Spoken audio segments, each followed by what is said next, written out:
का मेरे चैनल पे। और मैं फिर से एक बार लेकर आया हूँ आप लोगों के बीच मैथमेटिक्स के कुछ प्रश्न को जो upcoming CGL, CHSL, NTPC, CBT2 के लिए बहुत ही महत्वपूर्ण है। तो आते हैं क्वेश्चंस की तरफ हम डायरेक्ट। चलिए, पहला क्वेश्चन आपका इस तरह से है, x minus 1/x equal to 5 कर रहा है x का पावर 6 माइनस 5x का पावर 3 माइनस 1/x का power 6 plus 7x cube minus 1 का मान क्या होगा ये बताना है। देखिए, तो जैसे ही हम देखें यहाँ पे कि यहाँ पे x का पावर 6 है और 3 का कॉम्बिनेशन में x का पावर 6 आ जाता है। हम यहाँ से निकाल लेते हैं x cube minus 1/x cube. तो जो लोग नहीं जानते होंगे x माइनस 1/x a और तो x cube minus 1/x cube क्या होता है उनके लिए मैं बता दूं, ये रूल होता है a क्यूब प्लस 3a। हम यहाँ से लगाएंगे 5 का क्यूब प्लस 5 गुना 3, ये हो गया 125 और 15, 125 और 15। यहाँ से x cube minus 1/x cube जो हो जाएगा ये हो जाएगा 125 और 15 140 हो जाता है। अगर हम फिर इसको सॉल्व करें ये तो 3 हो जाएगा यहाँ पे, ये हो जाएगा x का पावर 6 माइनस 1 इक्वल टू ये बन जाता है 140 x का पावर 3 बन जाता है। ये 140 x का पावर 3 हो जाता है। अगर हम यहाँ पे देखेंगे तो x का पावर 6 माइनस 1 आ गया जो आपके यहाँ पे उपलब्ध है। हम इसके जगह पे 140 x का पावर 3 रख लेते हैं और ये माइनस 5x का पावर 3। इसी तरह से यहाँ पे भी वही चीज है, ये टर्म यहाँ पे भी इसके जगह पे हम 140 x का पावर 3 प्लस 7x का पावर 3 रख लेते हैं। यहाँ इसको हम सब्ट्रैक्ट करते हैं, यह आ जाता है 135 x का पावर 3 और इसको हमको प्लस करना पड़ेगा 147 x का पावर 3। ये टर्म कट जाता है। अगर हम इसको देखेंगे तो एक अगर कटता है तो हम इसको काट लेंगे, नहीं तो फिर यही हमारा आंसर हो जाएगा। ऑप्शन क्या क्या दिया गया है, चलिए हम काट लेते हैं इसको, शायद ये 49 से कट जाए। 49 तिहाई 49 तिहाई और इसको 3 से काटेंगे 4 तिहाई 12, 4 तिहाई 12, 5 तिहाई 15। आपका उत्तर निकल जाता है 45/40 49 45/49 आंसर आ गया। अगले क्वेश्चन की तरफ चलते हैं। अगला क्वेश्चन से आपका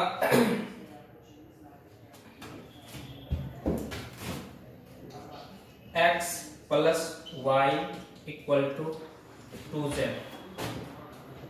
तो y by y minus z plus x by x minus z का मान क्या होगा। अगर ऑप्शन देखें तो ऑप्शन है आपके पास 2, 4, 1 और नन ऑफ दिस। ये 4 ऑप्शन दिए गए हैं। देखिए, बहुत तरीके से हम बना सकते हैं इस क्वेश्चन को, लेकिन सबसे आसान तरीका किसमें हम जल्दी बना सकते हैं इसको।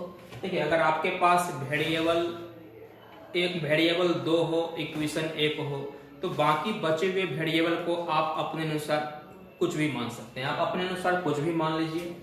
तो देखिए, यहाँ पे वेरिएबल की बात करेंगे तो वेरिएबल यहाँ से 3 हो गए, x, y, z, और इक्वेशन आपके पास एक ही है। तो किसी भी 2 वेरिएबल को आप मानने के लिए स्वतंत्र हैं। चलिए, अगर हम देखें तो यहाँ से z को हम 0 बना देते हैं, z को 0 बना देते हैं। अच्छा, z को जैसे ही 0 बना दिए तो हम देखें कि ये z खत्म हो गया, ये z खत्म हो गया, y से y कट जाएगा 1 टाइम में, ये x से x कट जाएगा 1 टाइम में, 1 और 1 2। आपका उत्तर हो गया ऑप्शन नंबर 2 आंसर हो गया। आसानी से बन गया ये क्वेश्चन। चलिए अगले क्वेश्चन की तरफ हम चलते हैं।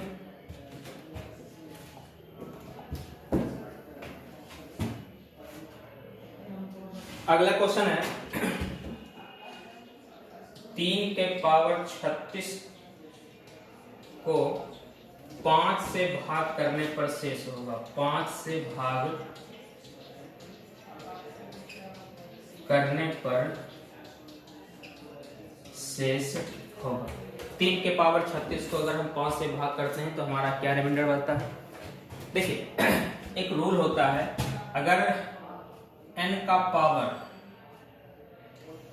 का पावर कुछ हो और इसको किसी प्राइम नंबर से भाग करते हैं, प्राइम नंबर मतलब ऑड अभाज्य संख्या, और n का जो पावर हो वो प्राइम नंबर से एक कम हो, तो उसका रिमाइंडर जो होता है हमेशा एक होता है। n का पावर प्राइम नंबर से कोई एक कम हो तो रिमाइंडर जो बचता है वो हमेशा एक बचता है। जैसे अगर हम एग्जांपल लें कि 27, इसको हम 19 से भाग करते हैं और यहाँ पावर 18 कर देते हैं, तो यहाँ पे देखेंगे कि 19 है और यहाँ 19 से एक कम रिमाइंडर है, तो यहाँ का 19 से एक कम पावर है, तो रिमाइंडर जो हो जाएगा वो एक हो जाएगा। अब हम इसको देखते हैं, 3 के पावर 36, इसको 5 से भाग करना है। अब ये प्राइम नंबर है, तो प्राइम नंबर से एक कम पावर रहना चाहिए, तो प्राइम नंबर से एक कम 4, तो यहाँ पे 4 नहीं है 36 है, तो हम क्या करते हैं इसको 4 से भाग करेंगे। 4 से भाग करेंगे ये पूरे टाइम में कट जाएगा, अगर पूरे टाइम में कट जाता है तो जिससे हम भाग करते हैं पावर वही रह जाता है, ये हो जाता है 3 का पावर 4/5। 3 का पावर 4 जो होता है आपका 81 होता है, 81/5, आपका रिमाइंडर क्या हो जाएगा यहाँ पे 16/5 रिमाइंडर हो जाएगा आपका 1 हो जाएगा।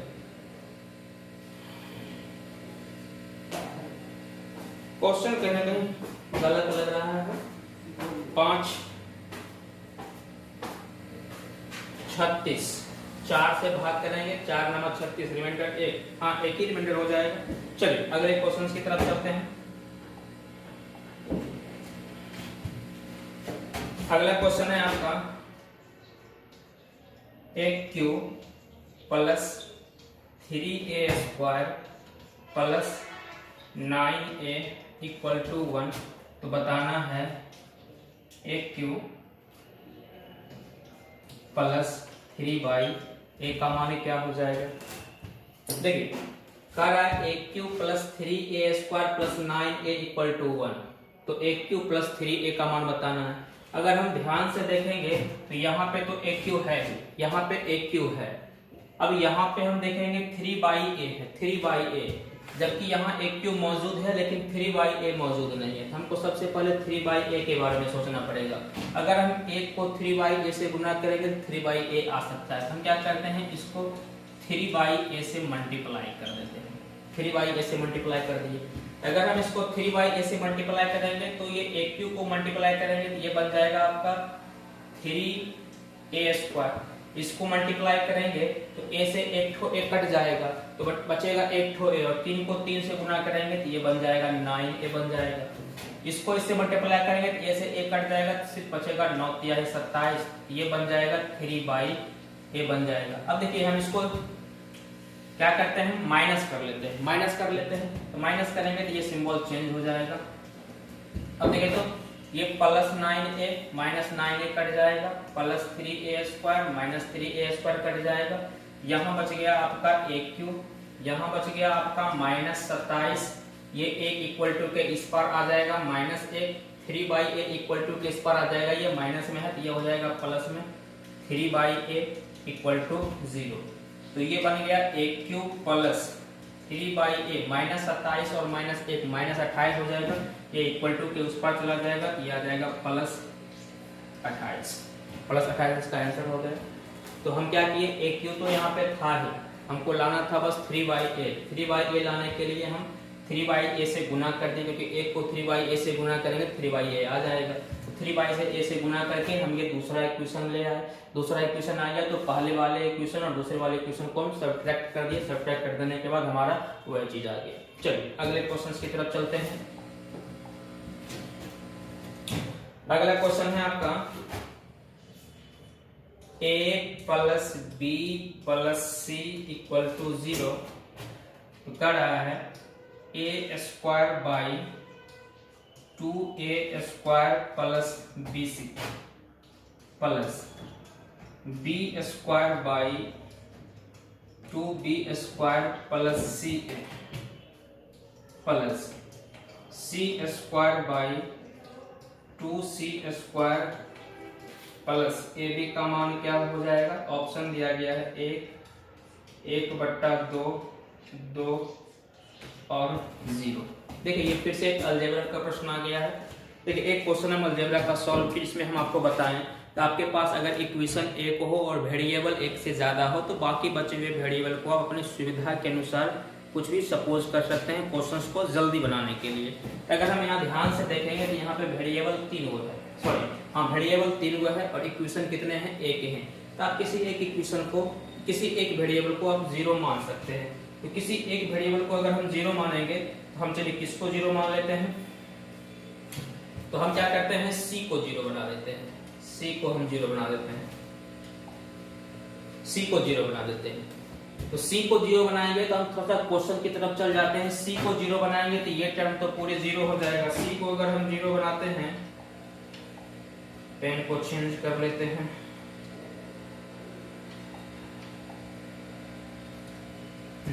c को अगर हम 0 बनाते हैं तो ये टर्म तो हमारा 0 हो जाएगा। अगर हम c को 0 बनाएंगे ये भी टर्म खत्म हो जाएगा, ये भी टर्म खत्म हो जाएगा। तो बचता क्या है, a स्क्वायर बट्टा में 2a स्क्वायर, ये कट गया तो बच गया यहाँ से 1/2।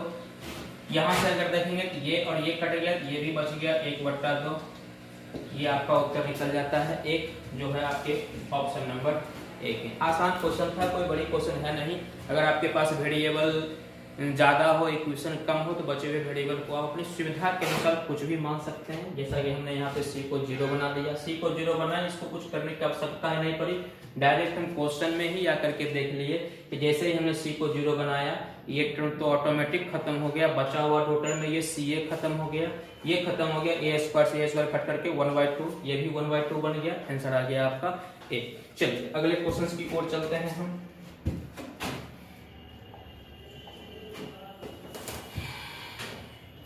अगला क्वेश्चन है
कितना हुआ अभी टोटल क्वेश्चन? अच्छा 5 को हुआ होगा, 6 हुआ है। 2 भाग में डाल दीजिए, 5 1 2 5 1 2 नहीं एक गुना करिएगा, एक को में 5 को हो गया ना? मैंने 5 गुना डाला है। के को हुआ? नहीं 5 नहीं डालेंगे, एक अभी कितना पढ़ा है? 5 गुना 5-6 क्वेश्चन हो गया ना? कितना सर? 11 दो और पढ़ा, 11 मिनट का हो गया। 11 मिनट का हुआ, कम से कम 20 मिनट होने दीजिए।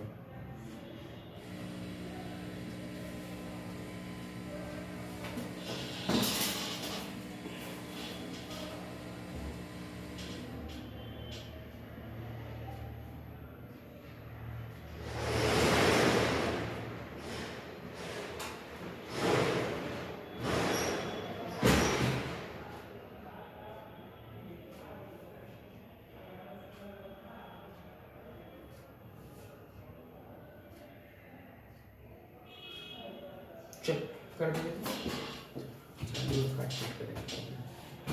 ठीक है। तो अगला क्वेश्चन है आपका x + 7 9 5 4 × 7 9 5 6। ये एक वर्ग संख्या है, ये जो है एक वर्ग संख्या है, वर्ग संख्या है, वर्ग संख्या है। तो x क्या होगा ये बताना है, x क्या होगा ये बताना है। देखिए ये वर्ग संख्या है। क्वेश्चंस के बनाने, क्वेश्चन को कैसे बना जाता है इस सीक्वेंस के ना देखकर कुछ दूसरा टेक्निक देखते हैं। अगर हम इस क्वेश्चंस को ध्यान से देखेंगे तो ये नंबर और ये नंबर दोनों 2 के गैपिंग में है। तो हम कोई भी नंबर छोटा कर लेते हैं, कोई भी नंबर इसको छोटा कर लेते हैं जिसमें 2 के गैपिंग में हम रखेंगे। अब 2 के गैपिंग में रखेंगे तो देखें तो हम यहाँ पे 4 × 6 ले लेते हैं, ये 2 के गैपिंग में है। ये बनता है क्या 24। अगर हम इसमें एक जोड़ेंगे तब ये एक परफेक्ट नंबर बनता है 25। हमने क्या जोड़ा, एक जोड़ा। और भी हम कोई एग्जांपल ले लेते हैं। 5 × 7 ये हो जाता है 35। अगर हम इसमें एक जोड़ते हैं तो ये बन जाता है 36, जो एक परफेक्ट नंबर है। हमने क्या जोड़ा, एक जोड़ा। फिर देखें तो 7 × 9 ये हो जाता है 63। हमने एक जोड़ा तो ये बन गया 64 एक परफेक्ट स्क्वायर है। हमने यहाँ से निष्कर्ष ये निकाला कि अगर दो नंबर दो के प्रोडक्ट में हो तो उसमें हमेशा एक जोड़ने से वो एक परफेक्ट स्क्वायर बन जाता है। हम इसमें ये x का वैल्यू क्या हो जाएगा, आपका 1 हो जाएगा। तो इसको छोटा करके सॉल्व कर लेते हैं। एक और क्वेश्चन हम लास्ट में देख लेते हैं। इसी में एक दूसरे टाइप से क्वेश्चंस पूछेंगे।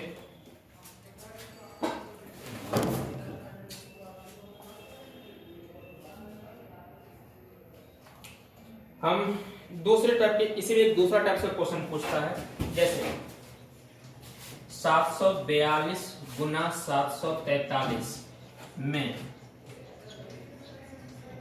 क्या घटाएं कि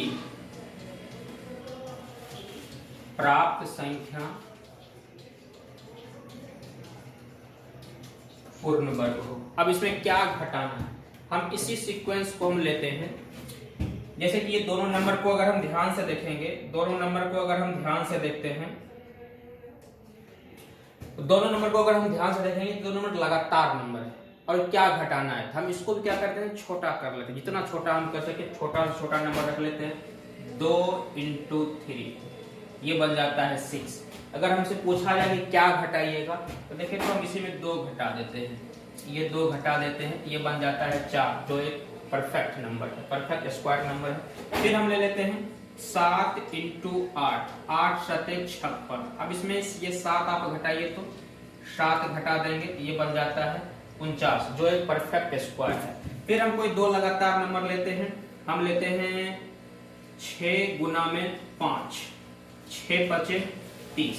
अब इसमें छोटा नंबर कौन सा है, 5 है। हम इसे 5 घटा देते हैं, ये बन जाता है 25 बन जाता है। हमने क्या घटाया, 5 घटाया।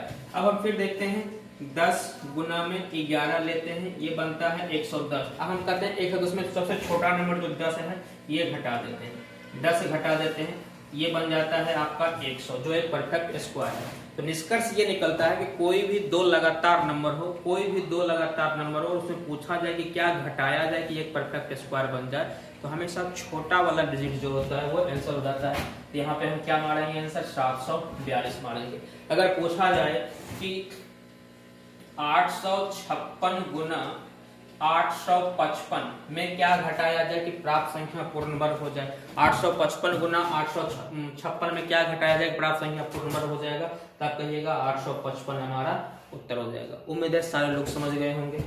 इसी में देखिए, इसी तर्क से हम अगला क्वेश्चन भी आपके बीच लेते हैं। ये 2017 के मेंस का पूछा गया क्वेश्चन है। 1 2 3 4 5 का स्क्वायर प्लस 1 2 3 4 5 प्लस 1 2 3 4 6, ये n का वैल्यू दिया गया है, तो कर दिया √ n का मान क्या हो जाएगा। अगर सीधे शब्दों में कहा जाए तो ये आपसे ये बोल रहा है कि इसका वर्गमूल क्या होगा। देखिए अब जो हम 2 क्वेश्चंस को बताएं उसी तर्क पे हम इस क्वेश्चंस को भी ले जाते हैं, इसको हम छोटा कर लेते हैं। तो सबसे पहले छोटा करने से पहले हम इसके सीक्वेंस को समझेंगे, आखिर ये सीक्वेंस है क्या। देखिए जो नंबर यहाँ है स्क्वायर के रूप में, वही नंबर यहाँ भी है और उससे एक ज्यादा नंबर यहाँ है। जो नंबर यहाँ है वही नंबर यहाँ पे है, उससे एक ज्यादा नंबर यहाँ पे है। हम इसको छोटा कर लेते हैं, छोटा से छोटा नंबर लेते हैं। चलिए यहाँ से 2 लेते हैं, इसका स्क्वायर करते हैं। अब वही नंबर आगे लेंगे, मतलब यही 2 आगे लेंगे और फिर इससे एक ज्यादा नंबर लेंगे। इसको तो हम सॉल्व कर सकते हैं, ये हो जाएगा 4 2 6 3 9, और अगर हम इसका वर्गमूल निकालें तो ये 3 निकल जाता है। आपका आंसर ये निकलता है। अगर हम इसको फिर से लें, देखिए 3 का स्क्वायर, अब वही नंबर हमको आगे लेना है, 3 प्लस, अब एक नंबर ज्यादा करके लेंगे, इसको अगर हम सॉल्व करेंगे तो ये बन जाएगा, सॉरी ये 16 बनता है, 3 का स्क्वायर 9, 9 3 12, 12 4 16, 16 का वर्गमूल क्या हो जाता है 4 हो जाता है, ये 4 मतलब लास्ट वाला नंबर हमारा उत्तर आ रहा है। और हम लेते हैं 5 का स्क्वायर, अब यही 5 आगे भी लेना है और एक इसको बढ़ा करके आगे लेना है, फिर अब इसको सॉल्व करेंगे तो कितना हो जाता है 25 5 30 6 36, अगर हम इसका वर्गमूल निकालें तो ये 6, देखें तो यही 6 वाला उत्तर आ रहा है। अगर हम फिर आगे ले लें 7 का स्क्वायर प्लस 7 प्लस 8 और इसका वर्गमूल पूछ दे तो क्या हो जाएगा हमारा 8 हो जाएगा। अगर फिर से हम यही पूछे कि 8 का स्क्वायर प्लस 8 प्लस 9 का वर्गमूल क्या हो जाएगा तो आपका उत्तर आएगा 9। उसी तरह से इसका आंसर क्या हो जाएगा तो 12 34 6 आपका आंसर हो जाएगा 12 34 6, ये उत्तर हो गया। बहुत ही आसान तरीके से आप इसको कर सकते थे। इसी तरह पे एक और क्वेश्चन हम आपको दिखाते हैं जो आपके एग्जाम का पूछा गया क्वेश्चन है। देखें तो 1 प्लस 2 प्लस 3 ये बढ़ते जा रहा है, 80 प्लस 81 प्लस 80 प्लस 79 ये बढ़ते जा रहा है 1 तक, इसका मान क्या होगा ये बताना है। देखिए उसी के तर्ज पर, जिस तर्ज पे हमने पिछले 3 क्वेश्चंस को किया था उसी के तर्ज पर हम इस क्वेश्चंस को भी कर देते हैं। देखिए तो देखिए हम इसको छोटा कर लेते हैं। अगर हम ध्यान से इस सीक्वेंस को देखेंगे तो ये लगातार नंबर 81 तक गए हैं, उसके बाद ये रिवर्स हुआ है, तो हम उसी तरह से सीक्वेंस पे छोटा से छोटा नंबर लेते हैं। देखिए 1 2 तक जाते हैं, अब हमको कहाँ जाना है रिवर्स जाना है, तो रिवर्स जाते हैं। इसको तो हम सॉल्व कर लेते हैं, 4 जो आता है 2, देखिए आपका आंसर ये है। फिर हम आगे बढ़ते हैं 1 प्लस 2 प्लस 3, अब हम रिवर्स चलते हैं, रिवर्स चलेंगे 2 प्लस 1, ये बनता क्या है 9, इसको आप ऐड कीजिए 3 3 6 3 9, उत्तर क्या आ रहा है इसका 3, ये बीच वाला नंबर आ रहा है। अगर हम आगे फिर सॉल्व करेंगे इसको 1 प्लस 2 प्लस 3 प्लस 4, अब हम रिवर्स चलेंगे, तो ये आ जाएगा 3 प्लस 2 प्लस 1, अगर हम इसको सॉल्व करेंगे तो ये आ जाता है 16 जिसका स्क्वायर रूट होता है आपका 4, आता क्या है आंसर 4 आ जाता है। उसी तरह से हम इसको सॉल्व करेंगे तो हमारा आंसर क्या आएगा, जो सबसे बड़ा वाला नंबर होगा बीच में वो आएगा। तो यहाँ पे देखेंगे ध्यान से 81 है, इसका उत्तर जो हो जाएगा वो 81 हो जाएगा। बड़े आसान थे ये क्वेश्चन। ये कुछ क्वेश्चंस थे जो सीजीएल के लिए बहुत ही इंपॉर्टेंट है। तो आज का क्लास हम यहीं तक रखेंगे, फिर अगले बार हम नेक्स्ट वीडियो में मिलेंगे, तब तक के लिए बाय।